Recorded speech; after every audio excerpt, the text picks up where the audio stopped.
Thank you very much, and thanks to the organizers for inviting me to chair one of the sessions. It was easy enough for me to come over from Rome, so thank you very much to the organizers.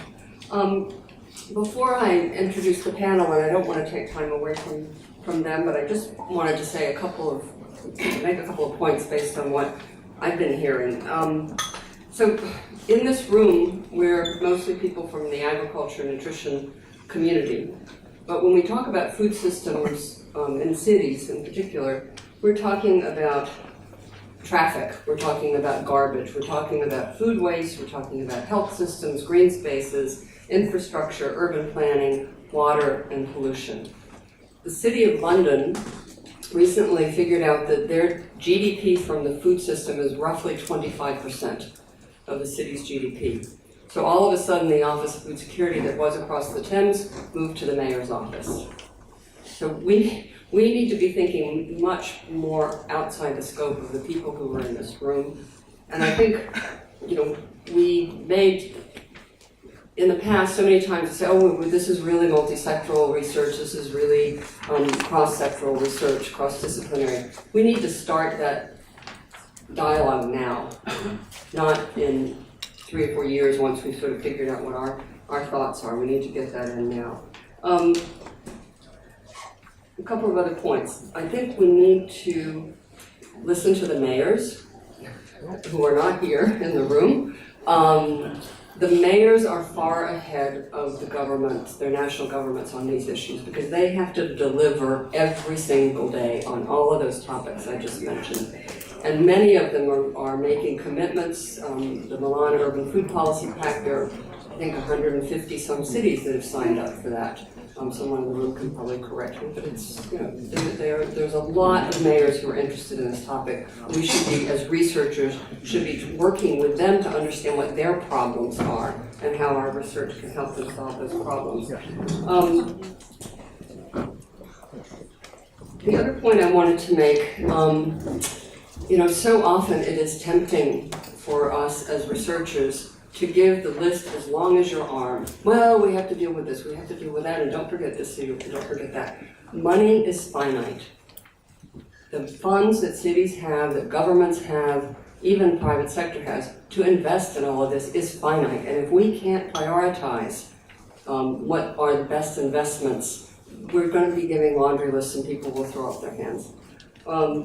And then the third point, time is also finite. So people can only absorb so many recommendations that they have to implement and the political capital that they need to implement them. So with that, I will finish my soapbox. So I want to introduce this session, which is focusing on really getting down to the nub of what are the knowledge gaps that we need to address as we understand urbanization in the developed world and emerging and developing countries. So I think we have to understand, even though we're mostly here worried about developing countries and emerging countries, this is not an issue that is only in developing countries.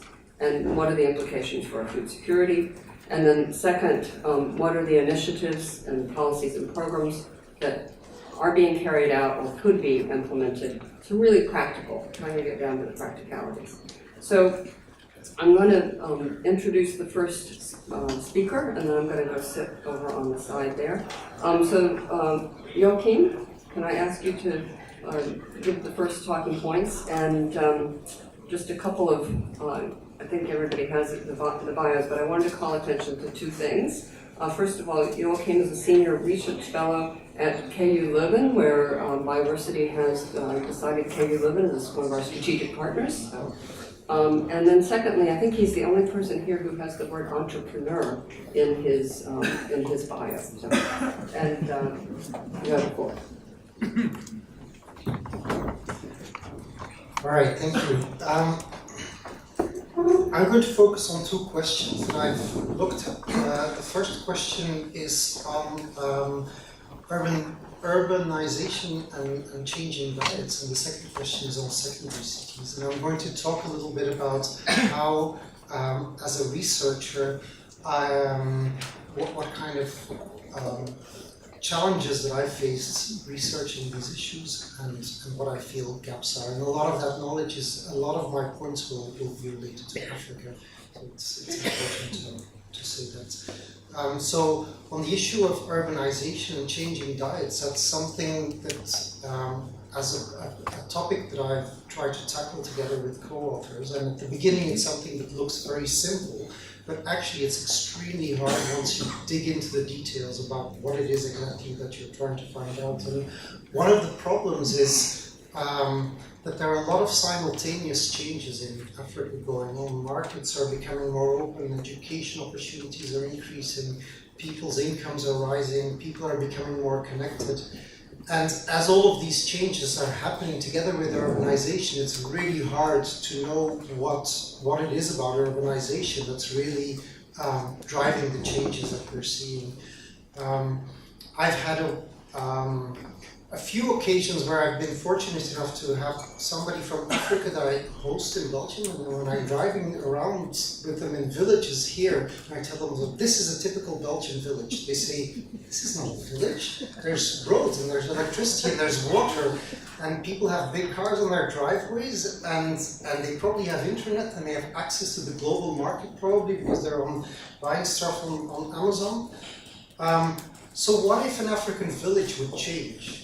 What would it take for it to, say incomes are changing, say education is changing, say the connectedness of these villages will be changing?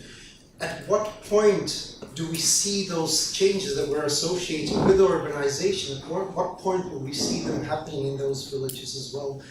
And so I think this is a call to disaggregate the phenomenon of urbanization. It's not urbanization in and of itself that is important. I think it's time for us to start disentangling that concept. Is it the rising in income? Is it the education? Is it the connectedness between people? What exactly is it about urbanization that's causing all the changes that we're seeing? Or is it really just about the number of people per square kilometer? And so I think for Tanzania, I did this with Lara Cox, who's sitting there in the audience. She's a PhD student from the KU Leuven, and we used the national panel survey in Tanzania. And so the first thing that we looked at which is a great survey to look at this because it measures diets throughout time of people.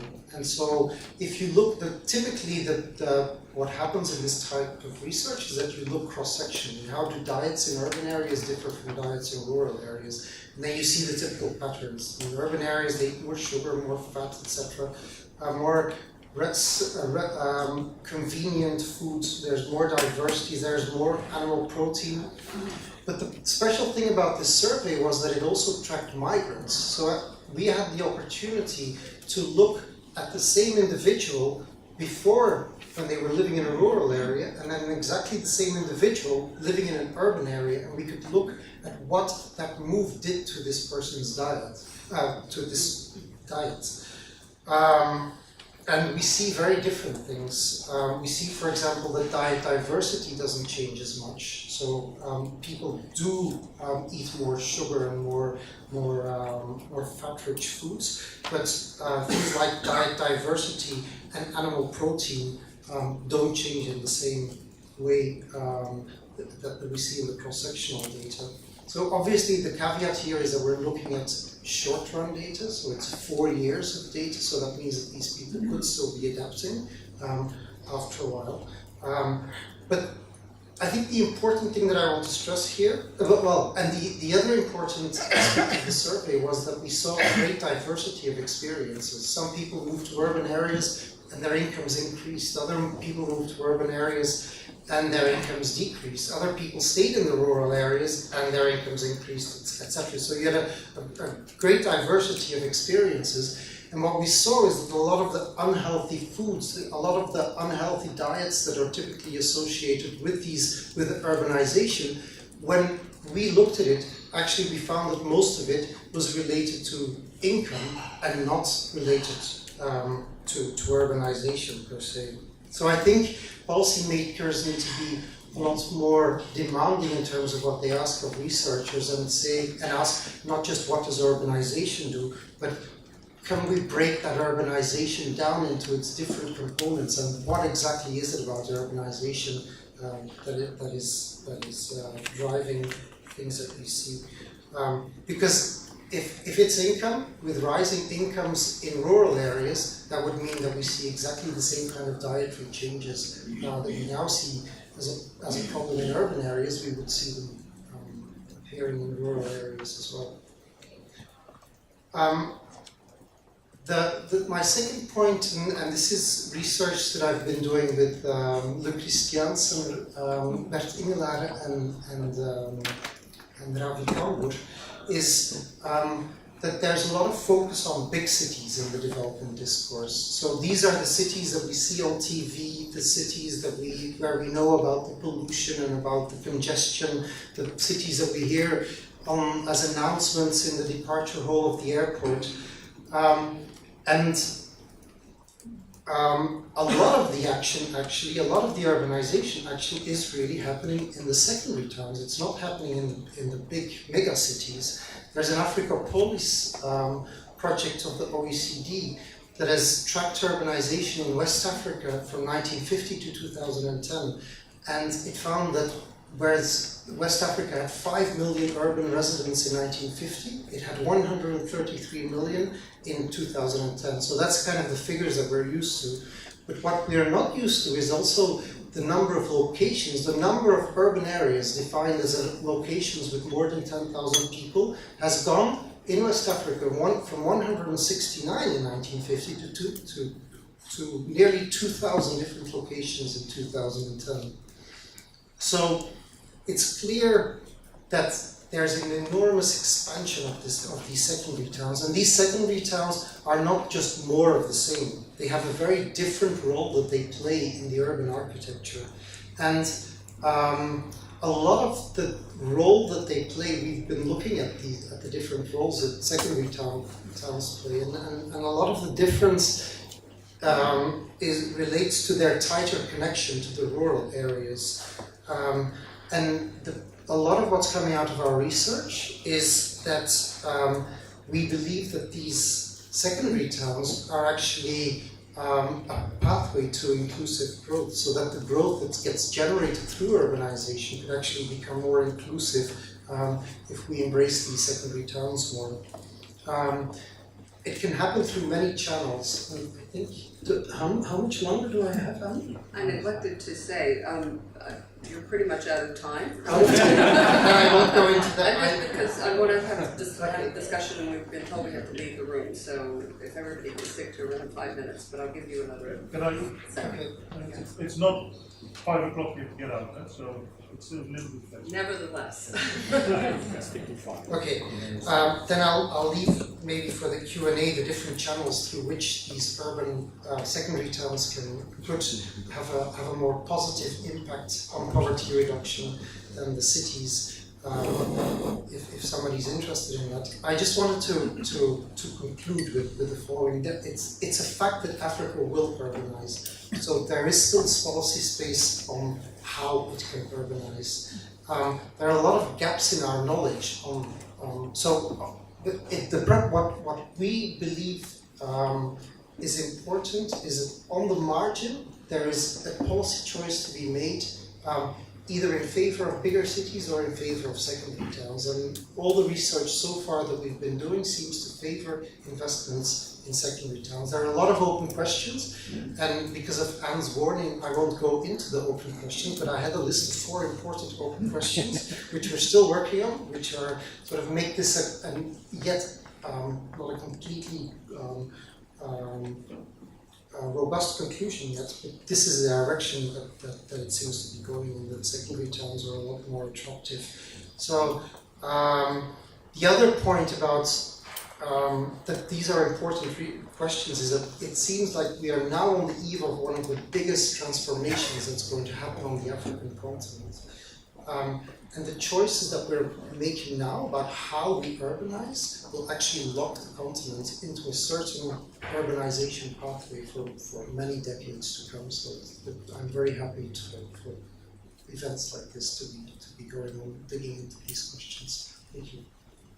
Thanks a lot, and thanks for focusing at the end on what are the 2 or 3 big policy conversations we need to have that will shape a lot of the other issues, sub-issues that we've been talking about here today. Thank you. So next I want to turn to Leonard. So, Leonard is relatively recently the head of unit at the European Commission for DG DEVCO, working on rural development, food security, and nutrition. Some of us have known Leonard longer in his position with DG IFPRI on agricultural trade and development issues. So when I looked at, Leonard provided, as did all of the speakers, a few ideas about their talking points.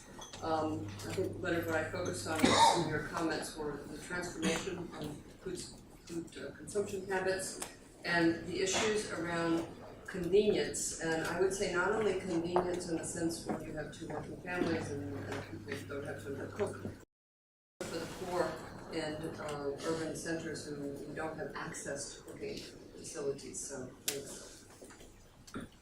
Thank you, Anne, and good afternoon, everyone. I wasn't with you most of the day, so I might be repetitive in certain areas, but clearly this is an important topic. As Joachim mentioned, the session this afternoon is quite a complex one if you want to break it into a more analytical dimension. We have just released the EU-Africa communication, where clearly we have to look into the urbanization dimension from a connectivity dimension, from an ICT dimension, from a rural infrastructure dimension, and from an equity-based approach to the access to these infrastructures. So when we speak about improved urban food systems, clearly the linkages between the rural villages, the intermediate cities, and the big cities clearly has to embrace all the connections, not least the ICT and the infrastructure in place. Clearly, when one speaks about knowledge gaps, the first which comes to mind is the dietary transformation, which is driven by income growth and changing habits that accompany urbanization. A shift usually from starchy staples towards a wider range of other food products, including fresh perishable products, but also processed foods. This is clearly a process which also can stimulate agribusiness, agri-food processing. So I think an area where we need to do a bit of more research is how to dynamize a bit the processing, the agribusiness dimension between rural and these intermediate cities to actually create jobs and growth. And how this can have both a local, regional market dimension and also an export-oriented dimension, because this is not only an obsession with export markets, but also a bit of a replacement or an import substitution approach, not in the traditional sense of import substitution, but a production mode from an agribusiness dimension which reflects more local and regional food consumption habits. Secondly, clearly, and this Joachim mentioned, most of the research is on large primary cities, whether it's Accra, Lusaka or Maputo. However, given the emergence of these small intermediary cities, which are accounting for most of the urban population growth, there is clearly not enough information of what's happening in these cities. So I think a knowledge gap which needs to be addressed is clearly the dynamics, maybe household budgetary surveys, which are more panel type of data, which actually captures the dynamics between the traditional rural areas and the intermediary, smallish intermediate cities. Third dimension is the demand side dynamics of changing food systems.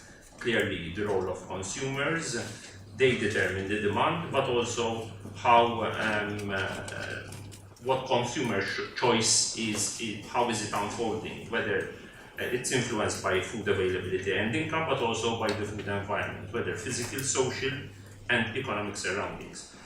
The demand for high value added will actually increase, much of it closely linked to convenience in its broad sense. Urbanization will lead to less free time for most people, so the gender dimension becomes important.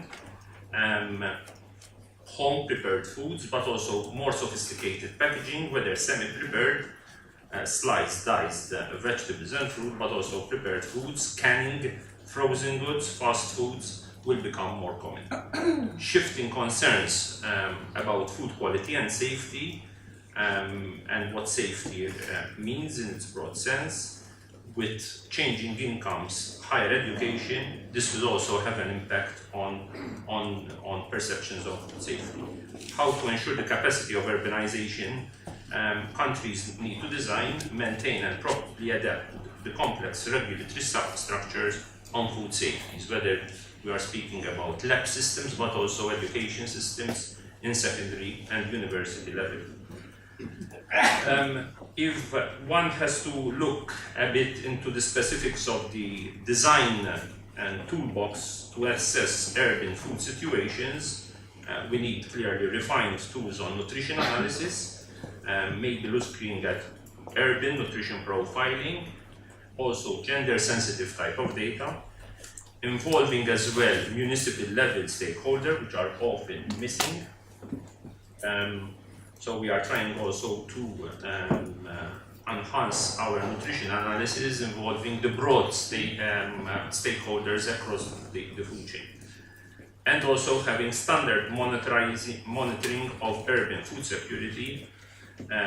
For example, we are designing innovative information systems, not least through DFID and the Bill and Melinda Gates Foundation, through the implementation of the EU-led National Information Platforms for Nutrition, which is NIPIN initiatives, and this will clearly help to strengthen national capacities to enhance data and monitor nutrition changes and impact of policies, and we are starting it in 8 partner countries.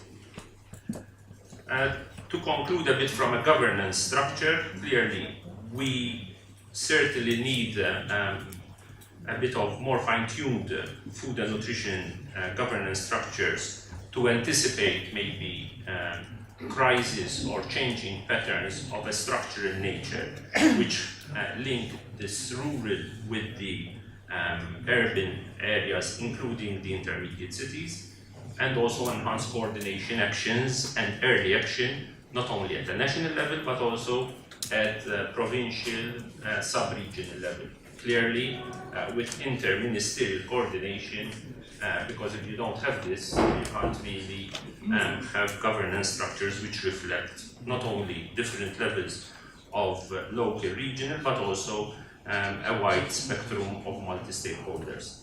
And also linking producers both to the urban and peri-urban markets to provide opportunities for income diversification and improve resilience of local and global food systems. And last but not least, improving the understanding and tools on linkages between the urban and rural transformation system to have more inclusive and equity-based food systems. Thank you. Next, I'd like to introduce Nazia, correct? Habib, and just a couple of comments on her bio.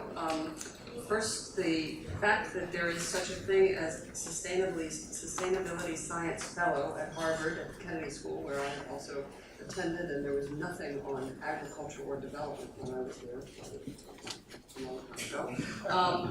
And the second thing I wanted to call attention to is the award she received by the Food Tank for being the 3rd most influential book on food, on biofuel stuff. This to me is great because not only does it demonstrate that she's a good researcher, but she's a good communicator with people who are recipients or users of our research. So congratulations. And I wanted your comment about frugal innovation, so I'm very interested in hearing frugal innovation. Thank you so much to IFPRI to actually invite me to this event, because I was the last one to kind of put my hands up like, hey, we're doing some interesting work, please invite us. Thank you so much. I'm going to talk about some of the work that we are trying to do at Cambridge University, and I'm leading a research program on resilience and sustainable development.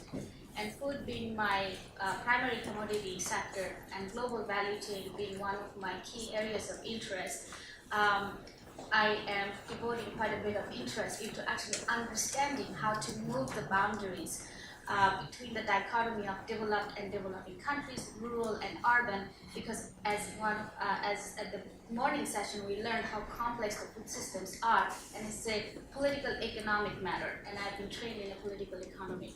So, two unrelated information. When I first came to the United States for my undergraduate, I had a big debate with a colleague of mine who said that all the lettuce in the United States are grown in the laboratory.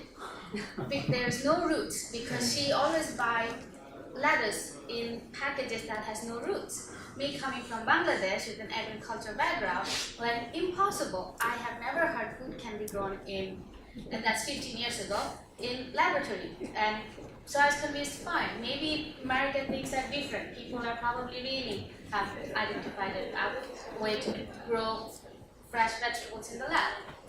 And then I got introduced to this political economy of genetically modified crops. That was one of the areas which I was actually working at Harvard on Sustainability Science program, where I was looking at the biosafety policies and how it is related with the food consumption behaviors and understanding. So I again had another debate with actually one of the professors at the Kennedy School at the National Science Foundation, and where I said, are the lives of developing countries people less worthy than the lives of the people in developed world? Because this biosafety debate often tends to be very much Western consumer focused. And when you study the bottom of the pyramid, of the bottom of the supply chain, those producers who are actually now adapting to new technologies tend to get stifled into the value chain as they try to move up the value chain because of the compliance issues. One of our authors have already outlined it. So those two very interesting, one personal and the other one is research-driven, outcome made me wonder when I got invited to this panel, which is Enhanced Food System and Improved Urban Food. I thought the real question is what developed countries can learn from developing countries as we're looking at the enhanced food system from the developing country. So instead of having a long laundry list of items that we can do because it's very complex, I thought I focus on only 3 items. One is frugal innovation. It's a new phrase that caught up again in the Western domain as a new idea, but it is actually not a very Western, it's a new idea. Zuga is a very common term that we grew up in South Asia. It's mean basically making the basic of technology in the cheapest possible way to get maximum outcome with. And the whole study on how, on Bangladesh actually, getting all these potatoes being stored in the storage is actually one of the interesting areas where frugal innovation have made a big impact, because refrigeration is no longer expensive venture. We can actually produce cheap refrigerations in Bangladesh, which actually cut down the cost of food storage.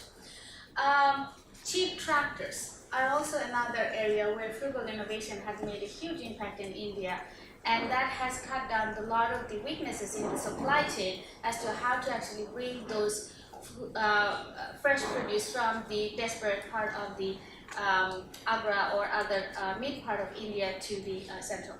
So, and not to mention the solar energy, the off-grid innovation in the developing countries have had a tremendous effect in terms of how the supply chain within the food system have been enhancing its capacity to reach more and more population in the urban areas as they're moving forward into the urban space.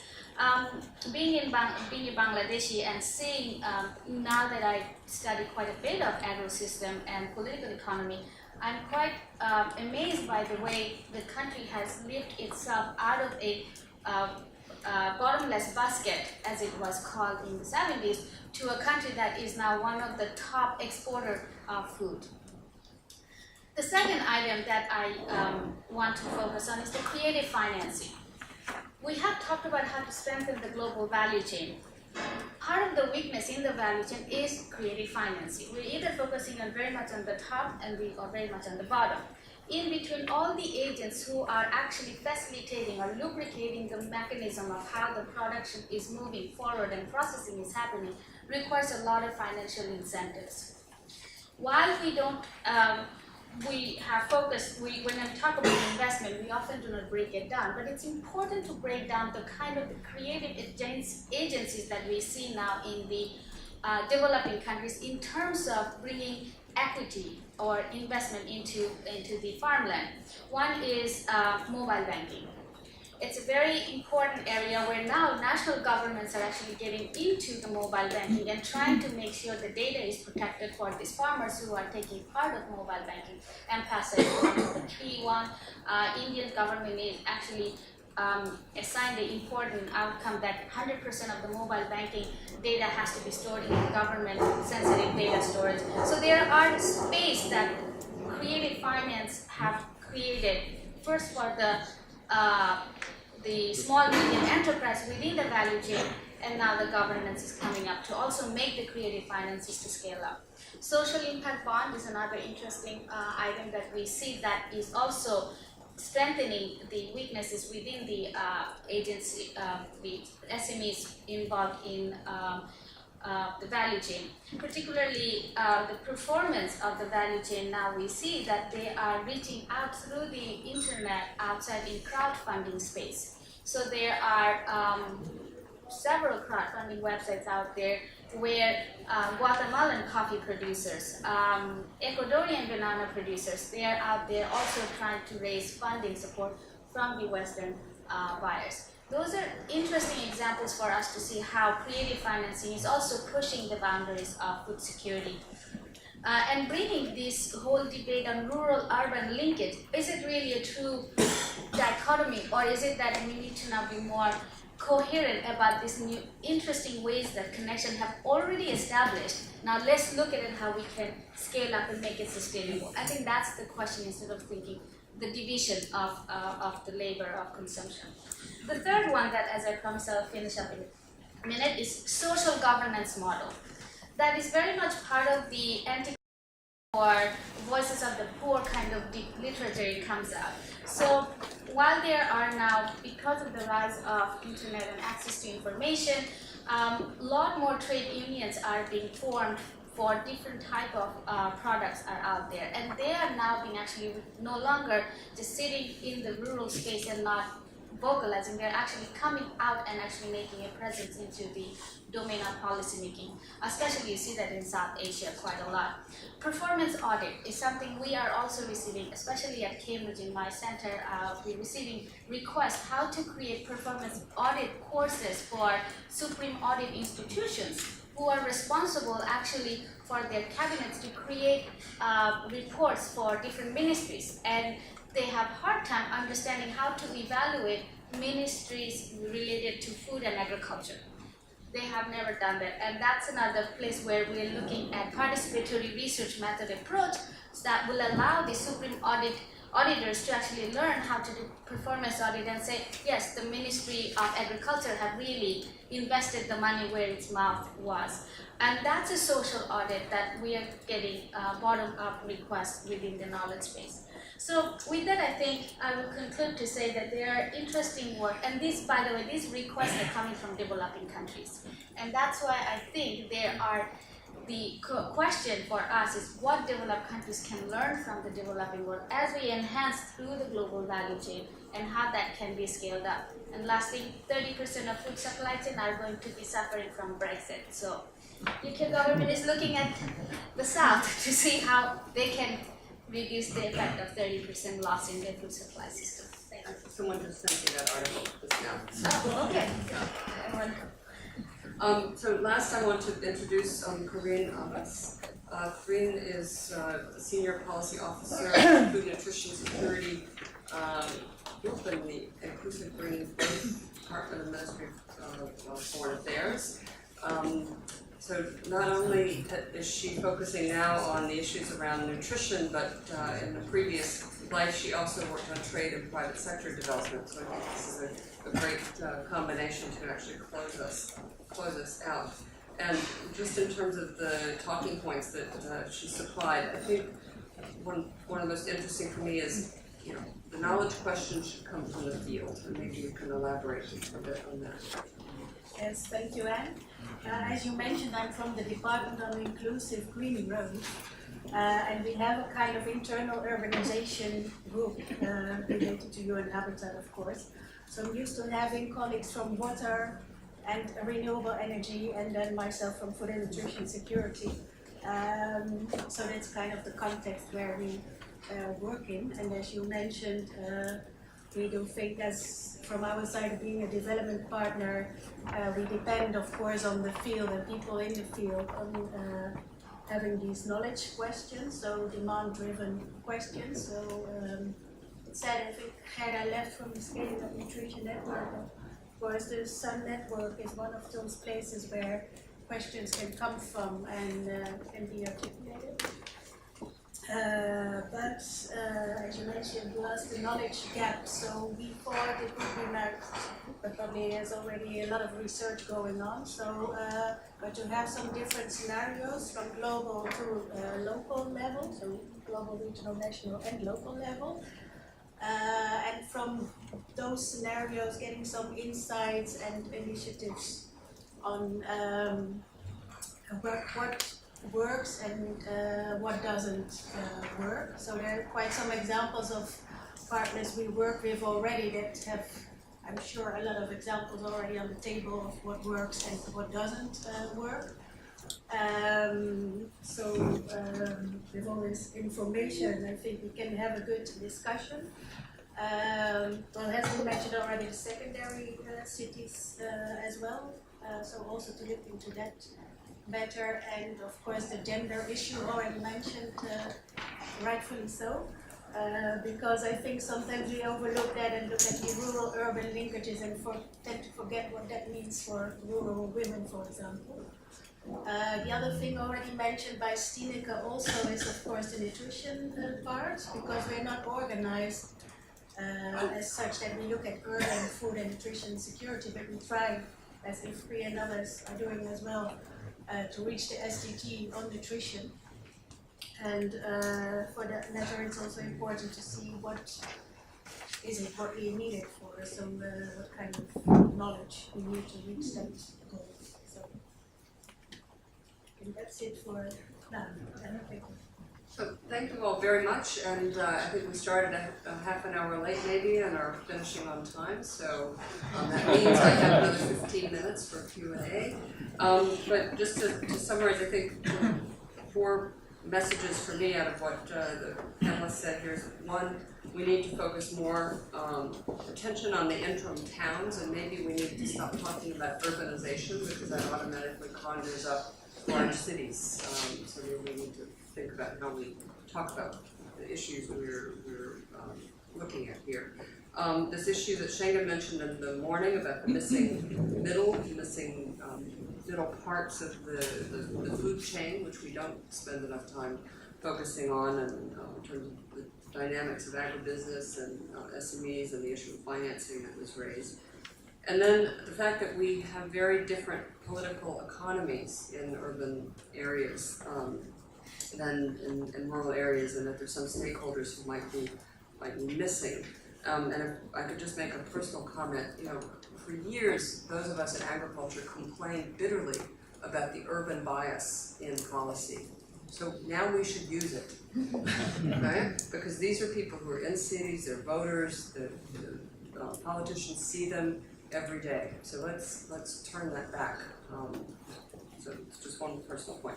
And then I think the interesting point also about the learning has to go both ways. I think that you just had a board meeting in the UK to see what could be learned from the UK experience, and I think sometimes developing countries have a lot to teach in both directions. So with that, I'll open up to questions. couple of comments. And I was told I had to look at this side of the room. So if there's anyone over there, otherwise, I'm going to default. Oh, okay. Eric, I see. Yeah, well, Eric Collins, University of Leuven, Belgium here.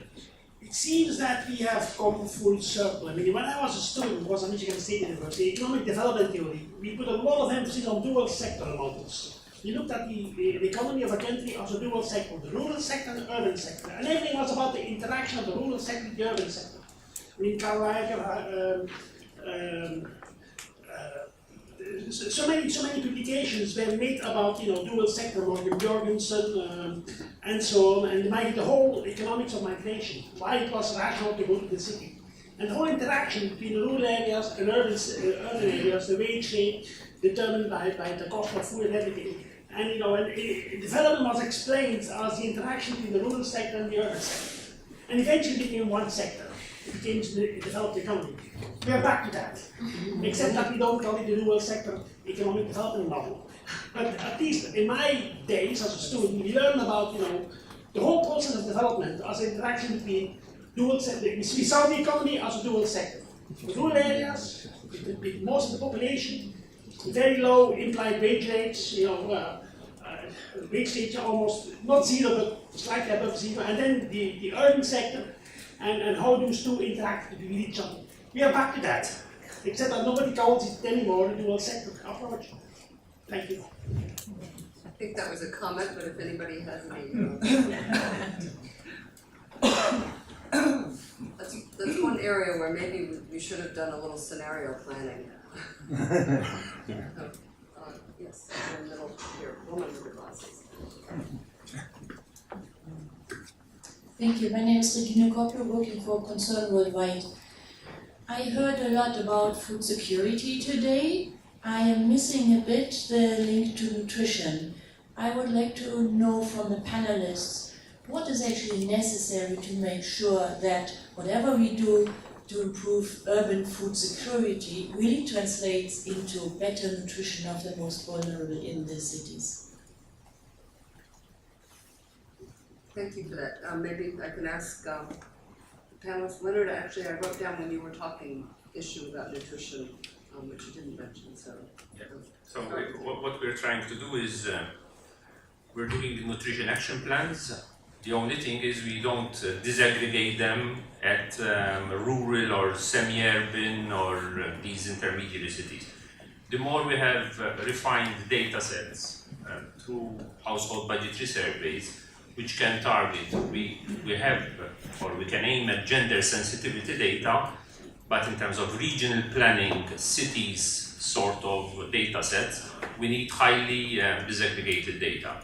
And that we can report, and we can convey this also to the scaling up nutrition. We have a number of events coming, not least the Nutrition for Growth. It's all a question of data set availabilities.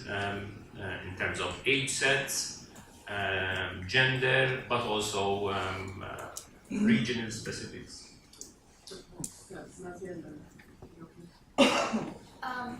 In our research in nutrition, one of the interesting fact that comes up in case studies is that media and culture is playing quite an interesting role in nutrition awareness and scaling up. Particularly in South and Southeast Asia, both have shown enough evidence that where public media through dramas, actions, and just advertisements purely have managed to improve the micronutrient consumption about 64% between 2005 and 2010 data that we collected. And that's significant to actually show for Bangladesh and India, where the major vitamin A deficiencies were very prevalent, have actually been completely eliminated.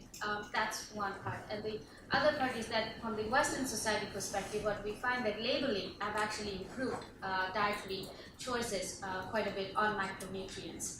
And I think those are the two very interesting ways to actually think if someone is developing a nutrition policies to actually bring the role of media and labeling as a part of a big strategy for us. Thank you.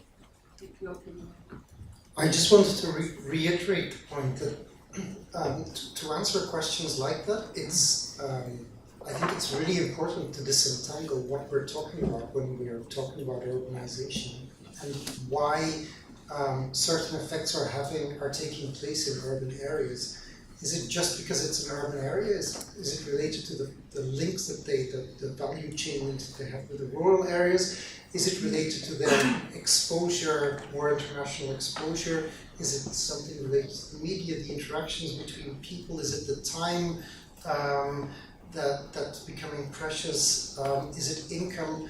I think, I don't know the exact answer to your question, but it strikes me as being very important, as being that we disentangle what we call urbanization into these various components to then analyze what exactly is it that's creating these problems related to nutrition. Yes, wait a second. Okay, so the person in the back, yeah.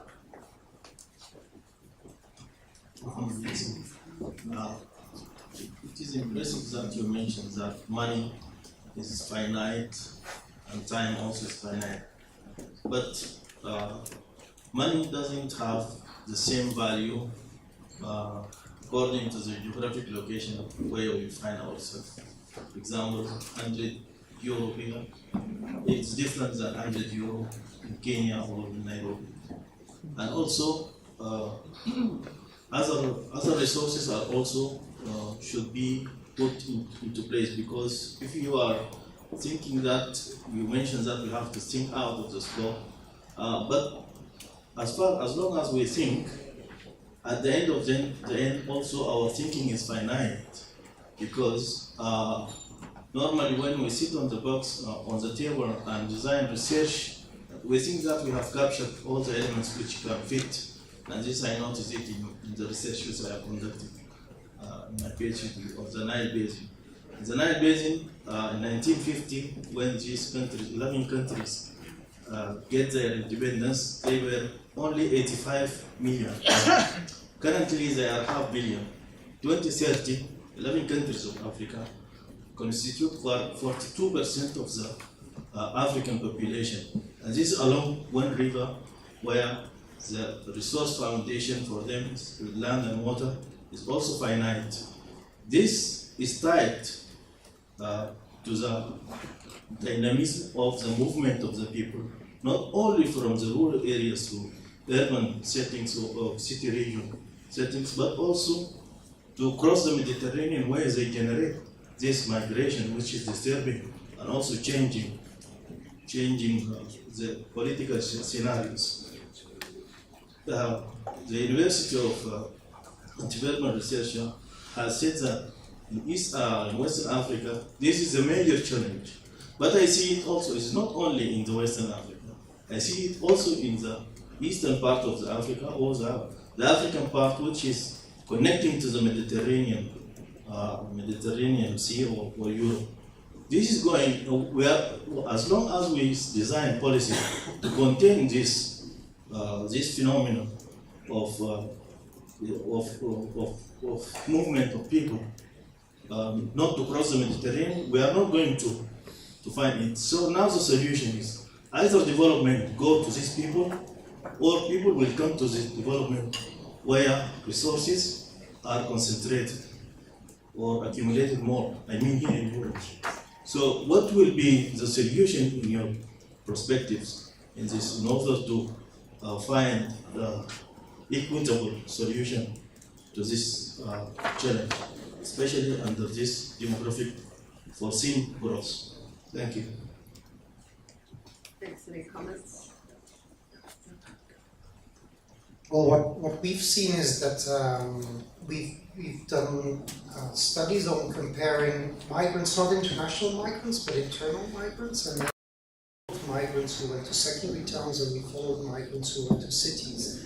And what we find is that migrants who move to secondary town, there are a lot more migrants who are able to find a connection with secondary town. So somebody who is interested in migration, who is interested in leaving agriculture, it's a much safer exit or a softer exit use a word that you hear more often, it's not such a hard exit. Often moving to a city means breaking your ties with the local village, often selling your land, moving far away into an environment which is culturally and socially very different from yours, and taking very big risks.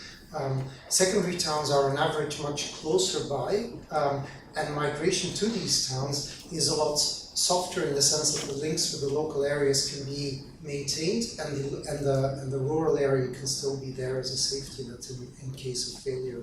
So that strikes me as investing in opportunities and urbanization opportunities nearby strikes me as actually a very logical thing to do, to provide things nearby. And it's not as if everybody wants to uproot everything and go away. People follow the opportunities, but if we ask people, it's one of the questions that's still bugging us, in which we are, how do you make these secondary towns, how do you make them attractive to high productivity individuals, to high productivity firms? How do you make these firms want to invest? How do you make these individuals want to stay in these locations, so that these locations can also become engines of growth, so that we can also trigger agglomeration economies in these areas? Any other comments on that point? There's one very interesting case study what our colleagues have done, looking at how China's experience is actually, in terms of as the population tend to move, actually very close to your work on the secondary town, the creating industrial zones by creating consumer base, which then attracts even the laborers or the processors to move not to the city, but also to actually find employment opportunities or viable market in the secondary markets. And that is very actually similar to how now Indian government's current food policy seems to be working with the entrepreneurial hubs in different states. And they're creating entrepreneurial hub to help this kind of frugal innovation that I was just talking about, to actually be part of the supply chain for these farmers, young farmers who are trying to move to the city, but then kind of give them incentives in the fringes of the cities or the secondary towns to find viable employment, find viable investments and technology which they can then utilize to process the food, which is very similar to the professor's conversation about interconnected household movement, because these farmers or the farming families don't necessarily want to move thousands of kilometers away from their rural area. They actually want to have a linkage. So while the father is farming the land and the son is actually selling it or processing it in the secondary markets. I think there is a model there that can be done quite more to actually see how we can scale it up. I think I saw one final, I'm here, good. Yes, I thought I would fulfill the quota defined by CIVIC.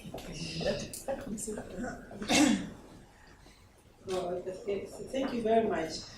Thank you for the insightful and very informative session.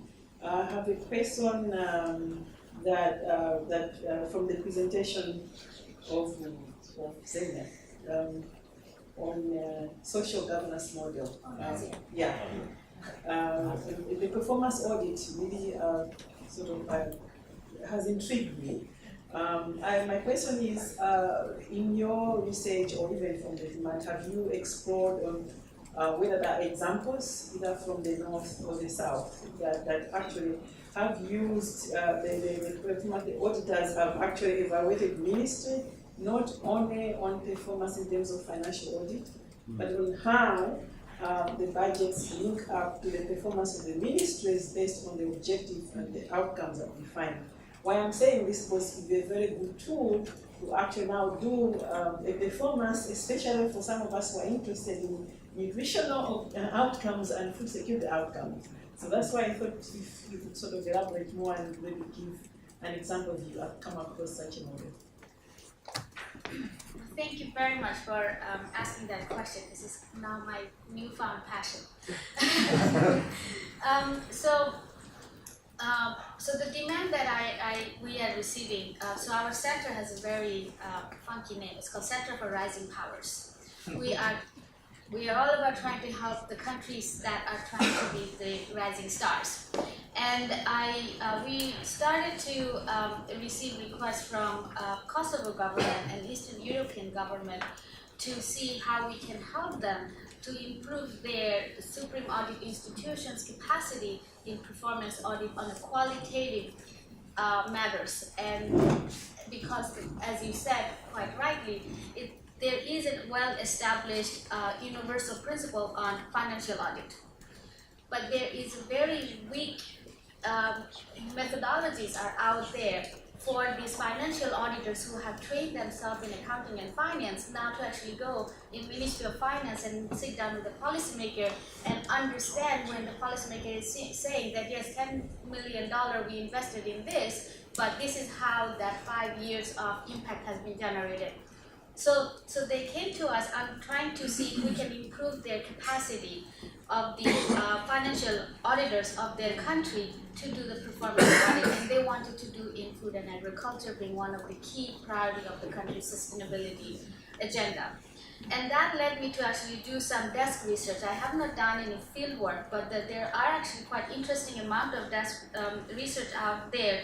If you start looking at the role of panchayat, which is the local government governance system in India, they actually have been doing social governance methodology for the local government in India for the last 30 years. So we in the development economics or development studies cohort, we somehow have diagnosed it as just a participatory research method or a participatory governance. Did not actually look into the chain that those panchayats, when at the end of their evaluation of the village head or the village programs that the government has run, actually are nowadays writing, they've been for the last, since 1995 I think, they also write a report which they give it to the district magistrate.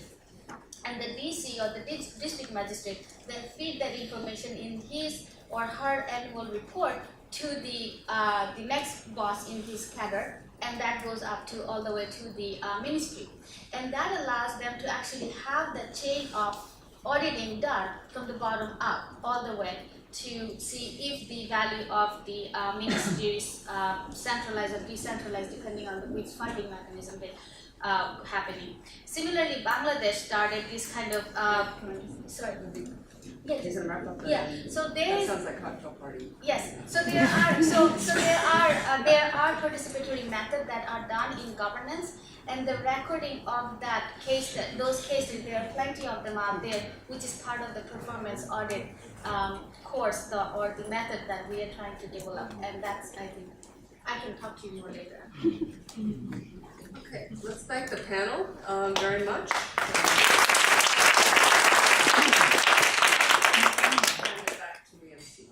And a big thank you to the chair also. Thank you for this